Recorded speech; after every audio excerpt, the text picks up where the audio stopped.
Hey everyone, it's Ben Hardy here, and in today's video, we're reviewing a Jeep Wrangler Rocky Ridge Edition. Before we get in this video, I want to give a huge shout out and thank you to the Larry Miller Jeep here in Sandy for giving me some time with this Wrangler. I'll include a link to their website in the description down below so you can check out what they have currently. And then on a side note, if you want to save time and money the next time you purchase a car, link to my car buying guide in the description down below. Let's get into it.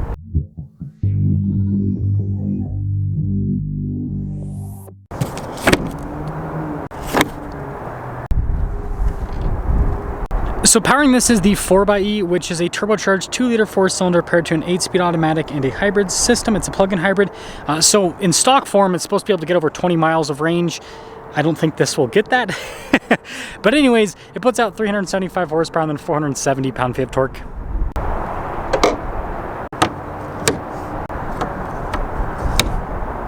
Now, before we move forward with this review, I do want to mention, if you want to see more videos just like this, then I recommend you subscribe because I post content every single day. So starting with the hood, this has the same style of hood as what you have on the Rubicon. This is built off of a Willys package, which normally doesn't have this hood, so I think that is pretty cool. And then with the Willys package, you've got the blacked out grille, which I think looks really sharp. And then you can see with the upgraded lights, and I've got a light bar added. So this is the first part of this package. We have a winch as well, and then you guys can see with those recovery points there, and then you've got more lights off to the side. And so yeah, it definitely gives it a aggressive front end design, that is for sure. Now around the side here, our tire wheel setup is 37 by 12.5 by 20 in the front and over in the rear. So massive wheels, got the Rocky Ridge logo there. I think the wheels actually look pretty cool. We have mud terrain tires, and then you guys can see we've got Fox shocks with this. Oh, are those adjustable too? No, never mind. I'm looking at the wrong thing. Anyways, look at the springs on this. I like the blue coloration. I think that's pretty cool, so it kind of stands out a little bit more. And then, well, speaking of blue, you can see you've got the charging port here for the 4xe, and then all the blue accenting down below. You've got these rock rail side steps added with this package. And then here's your full side view with the Rocky Ridge. And if you're wondering, we do have Fox shocks there in the rear as well. And then we've got the spare tire here on the back. Absolutely enormous. Pretty cool to see. And then look at the blue on the tow hook. That's cool how they kind of painted it to be a little bit brighter there. And then popping inside, nothing crazy here. So we got the normal Willys interior. They did do Rocky Ridge on the headrest, but yeah, they kept the cloth seats. And then with the 4xe, you do have the different drive modes there. But the cool thing about the 24 Willys is it does have a rear locking differential. It's a little bit more off-road tech, and then it has off-road cruise control as well. But yeah, basically just a stock Willys interior. And I don't have a window sticker for the Rocky Ridge package. I looked and I couldn't find one, but I do have the window sticker for this Willys before the Rocky Ridge. So you guys can see, I mean, it's a decently loaded up Willys. Interestingly enough, this one's a soft top. You guys probably noticed that. But here's all the packages. So there's the original base MSRP, $61,215 on this particular one. So my guess, judging on, because I've reviewed these packages before, my guess is this is probably what, a $15,000 to $20,000 upcharge on top of that. So I'm again, don't quote me on this. Check out the website, but I'm guessing this is probably $75,000 to $80,000 for the MSRP, somewhere around there. Anyways, let's take it out, drive it, and see how it is.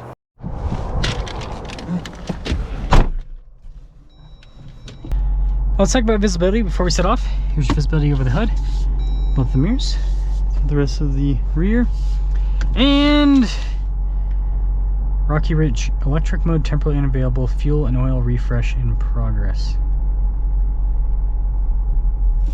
Interesting.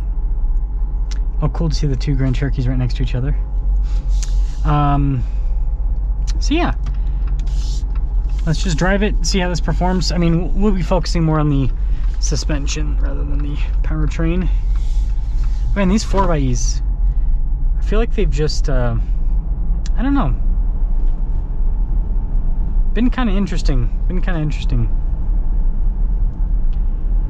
But yeah, I mean, in terms of the initial drive, a little bit bumpier than stock, I would say. That's what happens sometimes when you lift a vehicle, especially when you put 20s on it. It's a big wheel. Most of the stock Wranglers are going to have 17s. And so this having a 20-inch wheel, right, it's going to have a little bit more harshness. I'll tell you, the soft top, man, it almost sounds like the windows are down. And let me make sure. Yeah, the windows are up. It almost sounds like the windows are down, but they are in fact up. So that's the one big downside about a soft top versus a hard top. It's not hard to drive though. I mean, it's a big beast. Interesting. So it says the hybrid thing's off, but then it shut off the engine there for a little bit. Weird. So it's using the hybrid system, but it's not at the same time. Yeah, see, it just shut off again. Isn't that interesting?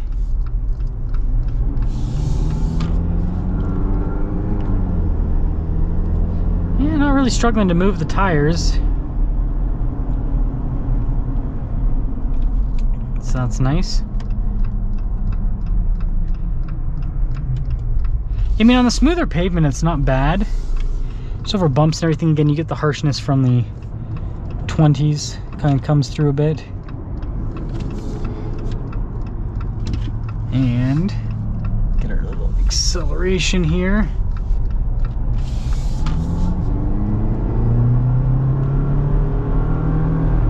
Now again, I don't know if I'm getting the full beans from the powertrain. It doesn't feel like it. It feels like it's mostly just the engine.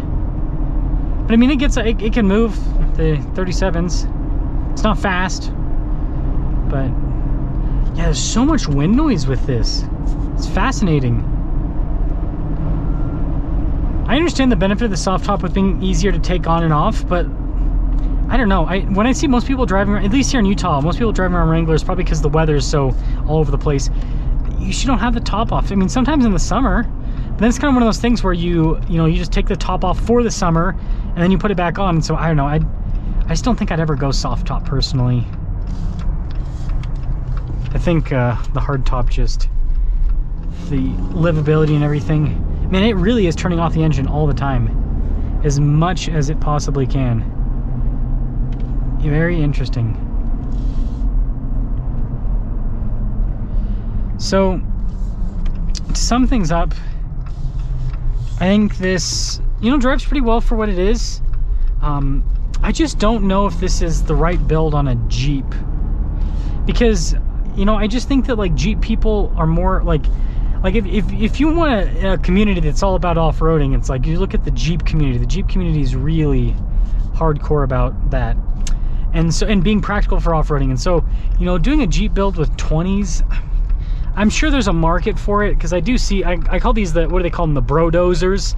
I mean, you do see people that like to rock this kind of stuff on the Jeeps, but for the most part, I mean, most of the Jeep builds that I see that people are more interested in are the ones that keep a smaller wheel, a 17-inch wheel, and they do more sidewall with the tires rather than the bigger wheels like this. Because I mean, they can do the same design on this wheel, just a smaller wheel, for example. Ooh, not bad. But again, it's hard to tell because most of that harshness, it seems like, is coming through the wheels rather than the suspension.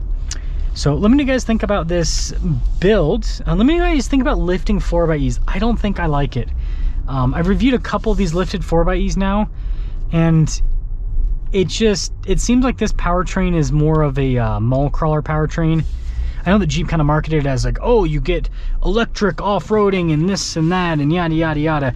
For me, it just seems like it's one more thing to break off-road. You can see the tire stuff. That's so cool. That's so cool. Yeah, it just seems like one more thing to break off-roading, and then on-road, it just kind of is weird. When you got big tires like this, you don't want the engine shutting on and off. To move those tires, you want that on all the time. So I think I'd just rather go for a standard 2.0 turbo. But realistically, just quickly sum things up with this. While they still have that 392 powertrain, I think that's still the best powertrain to lift with the Wrangler, because you get, like, in my 392, I have 35s, and I get over 16, 17 miles per gallon. Whereas this, with 2.0 turbo or this even, I mean, you could plug it in and get a little better fuel economy, but yeah, you've got bigger tires like this. Good luck getting better than 16, 17 miles per gallon. Most people I talk to that have the V6 and the 2.0 turbo, they're getting like 12 miles per gallon. So let me know what you guys think about this build.